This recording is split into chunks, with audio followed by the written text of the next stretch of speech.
Shalom, jumpa lagi dalam kasih Kristus. Puji Tuhan Bapak Ibu, kita bisa bertemu walaupun lewat online, dimanapun Bapak Ibu berada. Kiranya kasih Tuhan menyertai Bapak Ibu selalu baik dan menerima anugerah berlimpah-limpah. Hari ini kita akan belajar merenungkan firman Tuhan, bagaimana ketaatan mendatangkan yang namanya mujizat.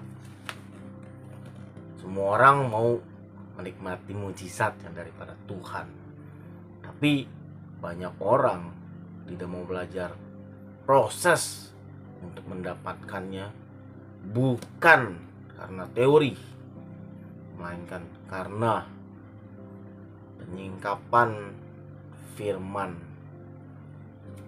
dalam hidup manusia.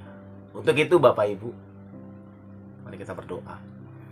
Bapa, kami bersyukur di hari ini kami boleh bisa mendengar firman-Mu yang akan menguatkan, yang akan terus membuat kami semakin yakin bahwa kami punya Allah yang disembah, hidup, berkuasa. Dalam nama Yesus Kristus kami siap mendengar firman-Mu. Amin.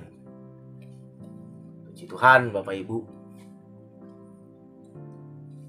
Di hari-hari yang begitu sulit, di hari-hari yang tidak gampang Bapak Ibu, menjelang kedatangan Tuhan kedua kali, kita melihat ada begitu banyak kejadian-kejadian di dunia ini yang menakutkan, seperti gempa bumi, banjir, bahkan peperangan antara bangsa, di mana orang-orang sulit untuk belajar firman Tuhan, sulit untuk mempercayai firman Tuhan. Masihkah firman itu berkuasa? Masihkah firman itu hidup? Nah, banyak orang meragukan kenapa hal ini terjadi. Karena di zaman sekarang begitu banyak teknologi, begitu banyak media sosial yang sulit manusia menyaringnya. Kenapa? Karena manusia ingin instan. Segala sesuatu yang instan hasilnya tidak baik. Walaupun kelihatannya bagus, tapi tidak kuat ketika angin badai topan kehidupan yang membuat seseorang akhirnya mengalami kekecewaan. Hari ini kita belajar Bapak Ibu mengenai seorang nabi yang mempunyai istri. Pada saat nabi itu meninggal dunia, istri ini mempunyai banyak hutang, sehingga hutangnya tidak bisa dibayar, bahkan tidak sanggup, sampai kedua anaknya menjadi budak. Untuk lebih lanjutnya Bapak Ibu, mari kita baca dalam 2 Raja-Raja pasal 4 ayat yang pertama sampai yang ke-7. 2 Raja-Raja pasal 4 ayat yang pertama sampai yang ke-7. Mari kita baca.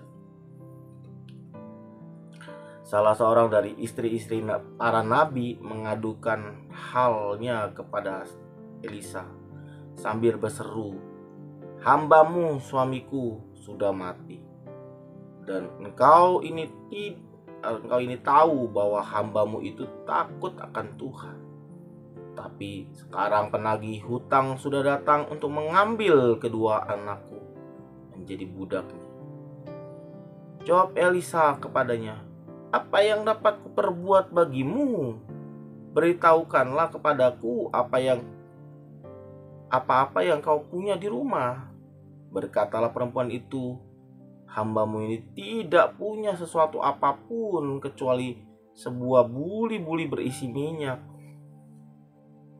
Ayat 3, lalu berkata Elisa, "Pergi, mintalah bejana-bejana dari luar, daripada segala tentaramu, bejana-bejana kosong, tapi jangan terlalu sedikit.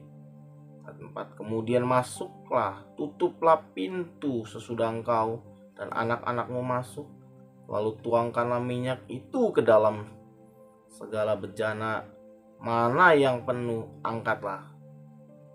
Pergilah perempuan itu daripadanya, ditutupnyalah pintu sudah ia dan anak-anaknya masuk, dan anak-anaknya mendekatkan bejana-bejananya kepadanya, sedang ia terus menuang.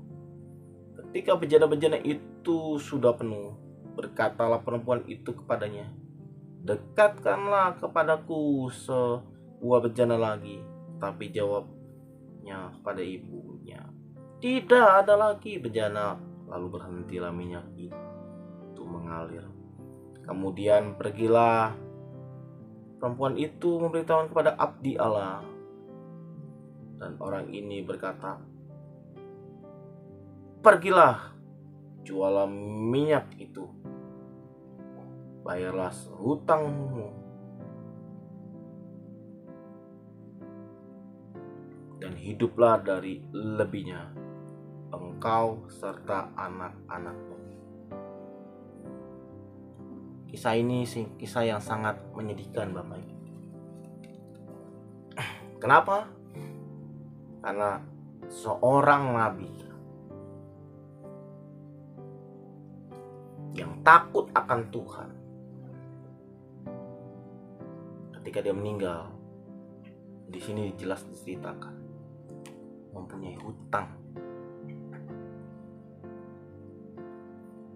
Istrinya dan anak-anaknya yang akibatnya menanggung dari hutang. Ketaatan mendatangkan mujizat. Kita lihat ya Bapak Ibu, dari seorang yang namanya janda nabi. Ayat pertama, seorang dari istri-istri para nabi mengadu halnya kepada Elisa sambil berseru, hambamu suamiku sudah mati, dan engkau ini tahu bahwa hambamu itu takut akan Tuhan. Tetapi sekarang penagih hutang sudah datang untuk mengambil kedua anakku menjadi budaknya. Di sini kita lihat Bapak Ibu, orang yang dipakai Tuhan dengan luar biasa. Di sini jelas istri para nabi berbicara. Nabi pada zaman itu berbicara tentang hamba yang dipakai untuk menyampaikan pesan Tuhan kepada umat, baik itu teguran, nasihat, atau pengajaran yang membawa manusia kembali kepada Tuhan. Tapi seorang hamba Tuhan, di sini kisahnya dia punya hutang. Di sini jelasin, hambamu itu takut akan Tuhan. Bayangin, orang yang takut sama Tuhan, Tuhan izinkan mempunyai hutang. Tidak gampang. Mungkin Anda melayani Tuhan dengan mati-matian. Mungkin Anda juga bekerja mati-matian dengan takut akan Tuhan. Akan tetapi Bapak Ibu, keadaan yang membuat hidup ini sulit, akhirnya berhutang. Apakah salah orang berhutang? Tidak Bapak Ibu. Kalau engkau berhutang dan engkau ngerti bagaimana memanage utang, engkau akan mengalami yang namanya jalan keluar. Tetapi di sini permasalahannya, istri seorang nabi yang sudah meninggal, dia bingung. Kenapa dia bingung? Karena ada penagih hutang yang akan mengambil kedua anaknya untuk sebagai jaminan kalau dia tidak bisa bayar. Kita belajar poin yang pertama. Yang pertama, ketaatan mendatangkan mujizat. Yang pertama, apa? Mengaku dosa. Kita lihat di zaman dulu, nabi itu penyampai pesan Tuhan kepada umat. Ketika nabi berbicara, itu seperti dia seperti apa? Menyampaikan perkataan Tuhan. Dan itu berkuasa Bapak Ibu. Kita udah lihat ya, bagaimana seorang janda dia terus terang sama Nabi Elisa. Elisa ini seorang nabi, Bapak. Nabi yang betul-betul pada zamannya Tuhan urapi dengan perkataan yang luar biasa. Nah, Elisa ketika itu mendengar kisah ini, kita lihat Bapak Ibu, ketaatan untuk mendatangkan mujizat dibutuhkan pengakuan dosa. Pak, Bu, berapa banyak kita tidak mau mengaku, aku yang salah, aku yang mungkin berdosa. Tapi seringkali kita minta pertolongan Tuhan, Tuhan tolong saya, tapi kita tidak mau mengaku dosa kita. Bagaimana Tuhan mau tolong kalau engkau tidak mengakui bahwa engkau manusia yang berdosa? Manusia yang berdosa harus menyadari bahwa dia berdosa. Kalau dia tidak menyadari, sungguh malang orang itu. Kenapa? Karena dia tidak pernah tahu bahwa pertolongan dari Sang Pencipta itu bukan suatu hal yang murahan. Memang keselamatan itu kasih karunia, tapi keselamatan itu butuh yang namanya respon manusia. Manusia harus mengaku dosa.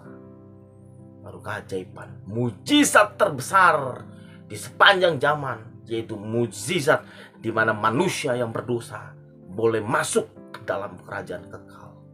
Manusia yang berdosa ditebus dosanya dan diizinkan masuk di dalam kekristenan itu lewat Yesus Kristus.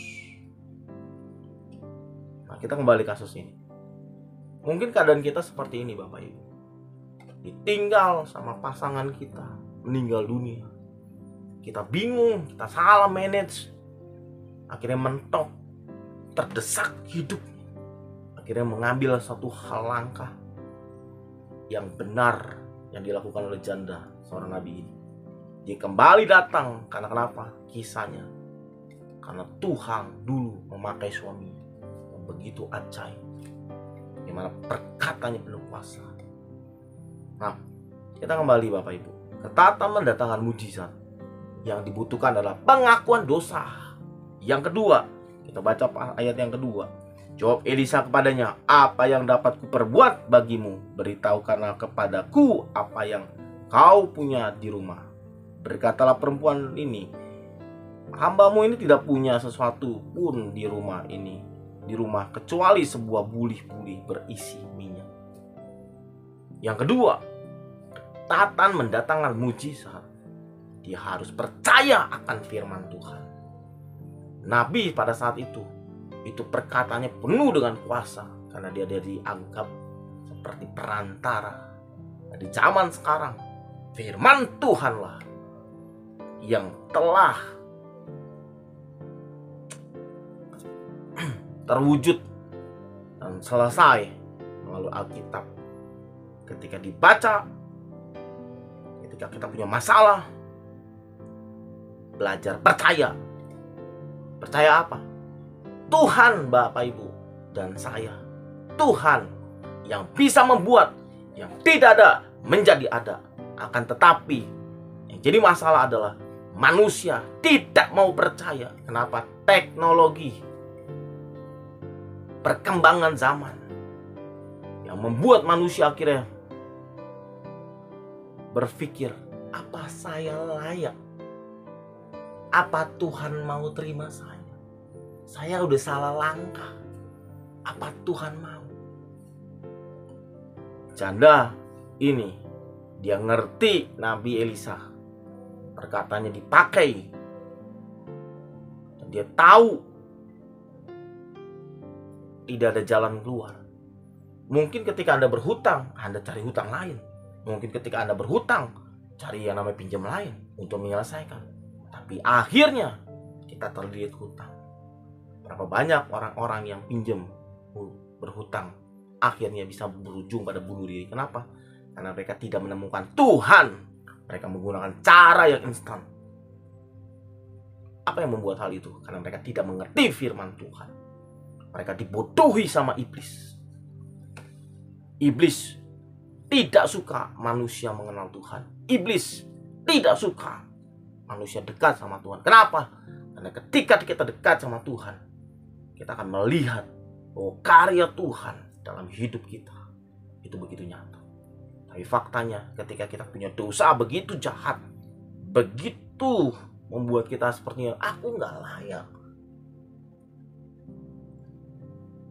yang membuat kita tidak lagi mau mempercayai Tuhan yang punya kasih yang besar. Jadi yang kedua, ketaatan mendatangkan mujizat, dibutuhkan percaya akan firman Tuhan. Wanita ini percaya dengan apa yang diucapkan oleh Nabi Elisa. Nabi Elisa berkata, perempuan ini, apa yang kau punya? Bayangin. Mujizat itu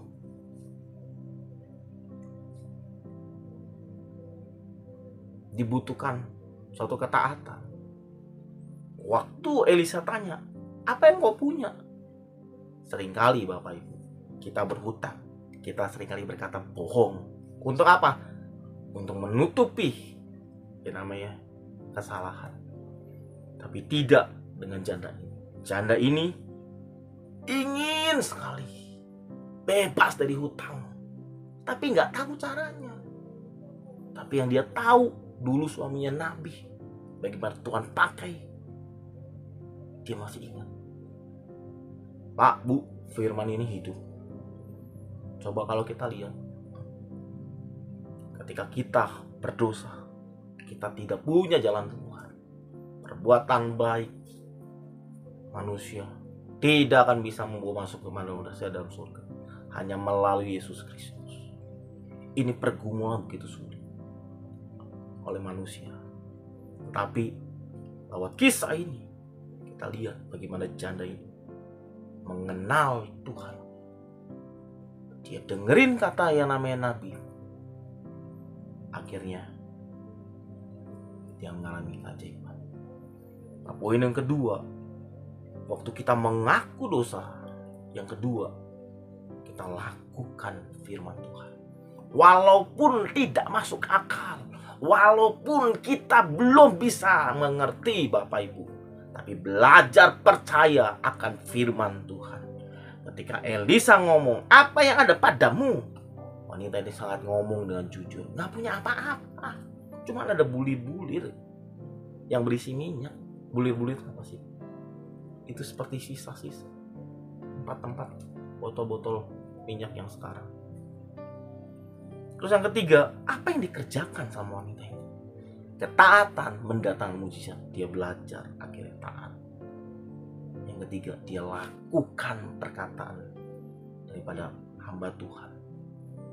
Di sini hamba Tuhan berbicara tentang penyampai firman. Artinya apa? Dia lakukan apa yang firman Tuhan mau dalam hidupnya. Kita lihat ayat ketiga dan keempat. Lalu berkatalah Elisa, pergi, mintalah bejana-bejana dari luar, dari segala tetanggamu, bejana-bejana kosong, tetapi jangan terlalu sedikit. Ke tempat, kemudian masuklah, tutuplah pintu, sesudah engkau dan anak-anakmu masuk. Lalu tuanglah minyak itu ke dalam segala bejana. Mana yang kedua, angkatlah. Yang ketiga Bapak Ibu, ketaatan mendatangkan mujizat. Yang ketiga, yaitu melakukan perintah firman Tuhan. Wanita ini ketika dia bertemu dengan seorang nabi, dia dengerin. Kenapa? Karena tertekan. Kenapa? Karena besok deadline hutang. Kenapa? Karena ketika orang dalam suatu pressure, tekanan begitu rupa, dia cuma minta apapun lah caranya, yang penting masalah selesai. Mungkin Bapak Ibu punya permasalahan seperti itu. Bapak Ibu mungkin punya hutang, atau Bapak Ibu punya permasalahan sakit penyakit. Tolong saya Tuhan, gak bisa sembuh, tolong. Bisakah Tuhan bisa bikin mujizat? Jawabannya bisa. Kadang-kadang definisi mujizat selalu berbicara tentang yang kita mau, tapi bukan yang Tuhan mau. Mujizat itu asalnya dari Tuhan, dan Tuhan punya kehendak, dan itu mendatangkan kebaikan.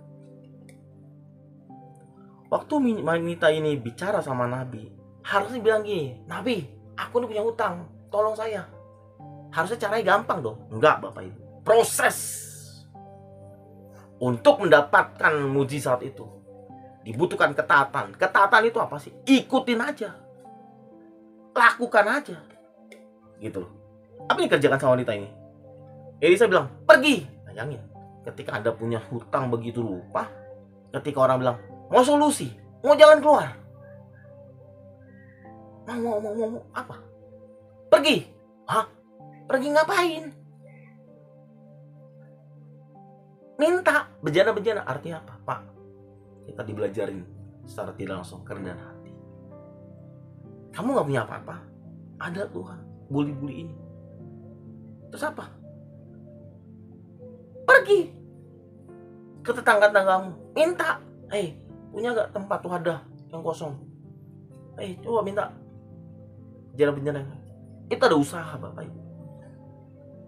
Disinilah banyak orang tidak mau Bapak Ibu melakukan. Kenapa? Selalu mau yang instan, yang gak masuk akal. Ngapain dikerjain?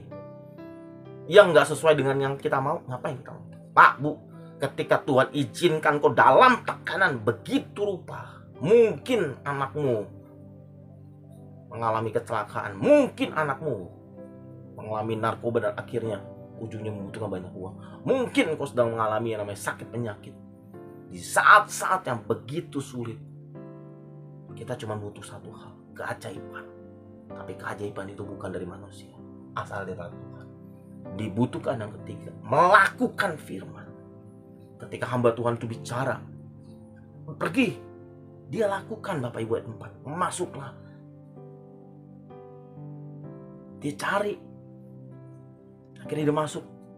Nah, disinilah kita lihat Bapak Ibu, keajaiban. Waktu dia cari bejana, itu bukan satu Bapak Ibu, banyak.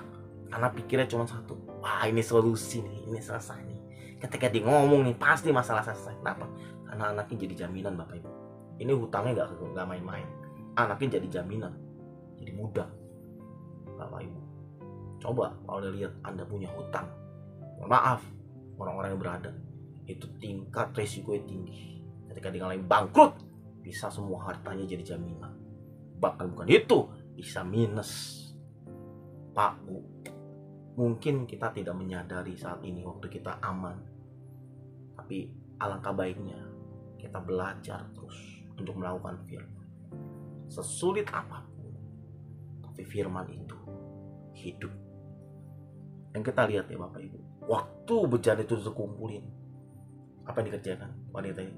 Dia tutup pintu. Seringkali ketika kita mengalami tekanan, banyak intimidasi. Ngapain sih lo? Ngapain sih? Ngapain dengerin? Ngapain ke gereja? Ngapain dengerin kata pendeta? Ngapain gitu loh? Lakukan yang datang ke Tuhan. Mendingan kamu cari utang. Itu nggak solusi. Wanita ini ditutup pintu. Dia percaya apa yang diperintahkan sama firman dari Tuhan lewat hambanya. Dia tuangin minyak. Pak, Bu, contohlah minyak yang Anda punya itu. Contohlah yang Anda punya cuma 1 liter. Tapi bejana itu begitu banyak. Bagaimana ceritanya ketika minyak itu dituangkan dan bisa memenuhi semuanya? Di sini jelas ayat 4 bilang ini. Di sini jelas nih ayat 5. Lalu ketika bejana-bejana itu sudah penuh. Ayat 5 Bapak Ibu. Pergilah perempuan itu kepada tutuplah pintu sesudah ia dan anak-anaknya masuk dan mendekat bejana-bejananya, sedang ia terus menunggu. Bayangin Bapak Ibu, bencana yang cuma bilang sama Nabi cuma ada ini, ya udah tuangin. Kok bingung ya, tuangin kok nggak habis-habis ya? Kok nggak habis-habis? Makin bersemangat bukan? Ketika pertolongan mulai datang, kita makin bersemangat kan? Bersemangat kenapa? Wah, ini bagus nih, jadi wah. Tapi ingat Bapak Ibu, wadah yang dicari itu wadah yang kadang-kadang kita nggak bisa pikirin. Waktu engkau nggak punya apa-apa, Tuhan bilang pergi ambil yang namanya bejana-bejana yang ada di tengah-tengahmu. Oh, itu butuh kerendahan hati Bapak Ibu. Bagaimana? Coba pas berjalan ke tetangga, buat apa? Nggak mungkin minta deh. Anda nggak minta. Itu butuh penyangkalan diri, Bapak. Apa yang terjadi? Waktu dia temuin semuanya, dia bingung. Langkah berikutnya cuma tuang. Ini bisa nggak ya? Tapi ketika dia tuang yang pertama kali, kok bisa penuh ya? Terus yang kedua kali, bisa penuh ya? Oh, dia malah bersemangat, Bapak Ibu. Yang keempat, ketaatan mendatangkan mujizat. Dia harus selalu mengandalkan Tuhan. Kita lihat 7. Kemudian pergilah perempuan itu memberitahukan kepada abdi Allah dan berkatalah, pergi, juallah, bayarlah semua hutangmu, hiduplah dari lebihnya engkau serta anak. Mujizat seringkali terjadi itu bukan karena kita pikir, tapi dibutuhkan ketaatan. Nah, ketaatan ini butuh yang namanya penyerahan total. Ketika disuruh A, ya lakukan A. Jangan A, mikirin bisa nggak ya, bisa ya nggak ya. Petrus berjalan di atas air. Secara manusia, tak mungkin manusia bisa berjalan di atas air. Tapi ketika Tuhan perintahkan kepada Petrus padanya, dia berjalan, bisa.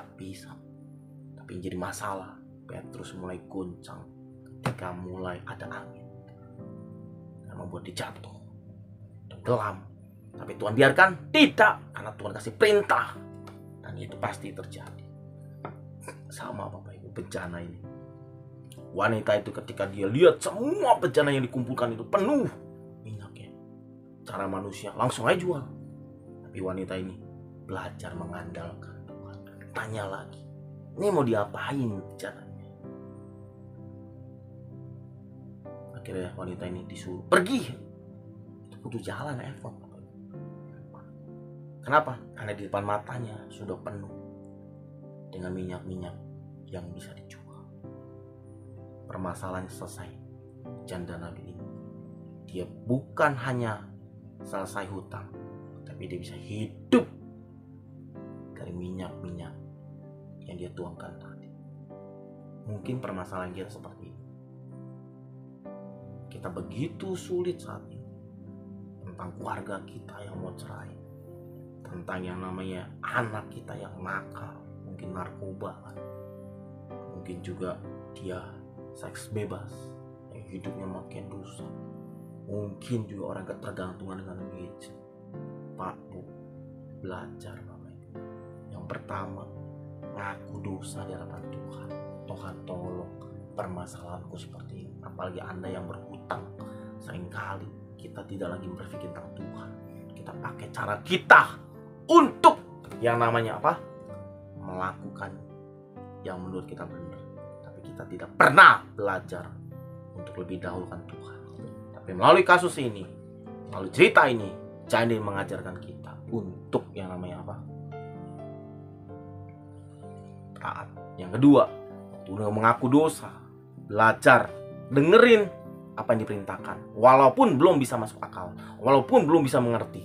Tapi yang kedua, wanita ini percaya aja apa yang diucapin, percaya. Yang ketiga, waktu dipercaya, dia lakukan. Waktu dilakukan, terjadi keajaiban.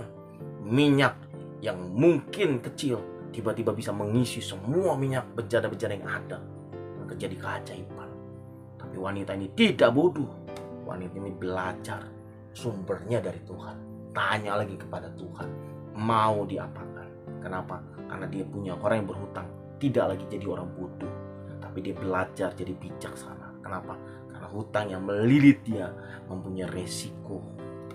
Pak, Bu, jangan mempermainkan kasih karunia. Mungkin kau hidup dari belas kasihan Tuhan, tapi belajar mengandalkan Tuhan. Ketaatan ini tidak mudah, tapi belajar mengerti dulu Sang Penciptamu.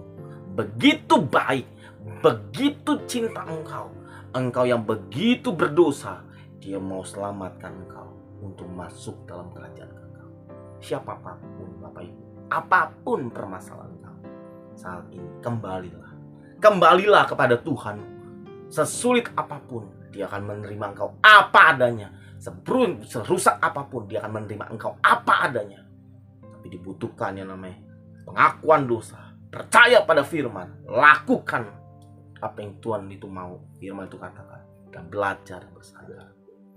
Hari ini Bapak Ibu, firman Tuhan mengajarkan kita, ketaatan mendatangkan mujizat itu bukan suatu hal yang gampang, tapi membutuhkan yang namanya penyerahan total daripada kita. Sehingga ketika kita mendapatkan keajaiban, kita melakukannya bukan karena kita, tapi karena Tuhan yang menolong. Dan kita akan memuliakan Tuhan. Betapa agungnya. Mari kita berdoa. Bapa yang baik, terima kasih untuk firman-Mu yang mengajarkan kami, saya, dan semua yang menonton acara ini. Menggugah kami sesulit apapun, seberat apapun masalah kami. Bahkan sulitnya perjalanan hidup. Tapi melalui kasus janda ini, kami menemukan ketaatan mendatangkan mujizat. Dibutuhkan pengakuan dosa, dibutuhkan percayakan firman, dibutuhkan yang namanya melakukan firman. Dan akhirnya kami belajar hidup dalam pengandalan Tuhan. Siapa kami orang berdosa? Kami butuh Engkau. Kalau hari ini kami Tuhan sedang butuh yang namanya pertolongan Tuhan, bahkan yang sakit juga Tuhan, bahkan yang sedang mengalami suatu hal yang beban begitu berat, tolonglah Tuhan. Aku berdoa buat setiap orang yang menonton di dalam nama Yesus. Kiranya mereka yang mengalami beban-beban begitu berat, kiranya Tuhan bukakanlah jalan-jalan. Apabila mereka sedang mengalami sakit penyakit, di dalam nama Yesus Kristus, oleh anugerah Tuhan, mereka menjadi sehat, kuat, pulih, kembali lagi beraktivitas, sehingga nama-Mu ditinggikan ya Allah. Bapa, hamba-Mu selesai. Kiranya lewat firman ini membuat kami kuat dalam pengenalan Tuhan. Dalam nama Yesus. Amin. Puji Tuhan Bapak Ibu, firman Tuhan telah disampaikan untuk membuat kita semakin yakin kita punya Allah yang hidup. Jangan pernah ya Tuhan Bapak Ibu tinggalkan Tuhan. Kembalilah. Kami bersyukur Bapak Ibu tetap support kami, channel Berjalan Dalam Terang, untuk melayani begitu banyak orang-orang yang dikanselingin, begitu punya masalah-masalah yang begitu rumit, tapi bagaimana Tuhan tolong mereka. Luar biasa Bapak Ibu, sungguh suatu keajaiban. Nah, bagi Bapak Ibu yang ingin didoakan, ingin sharing firman, ingin konseling, Bapak Ibu bisa menelpon nomor yang ada di layar kaca Bapak Ibu. Terima kasih Bapak Ibu. Tuhan Yesus berkati. Bagi Tuhan tak ada yang mustahil.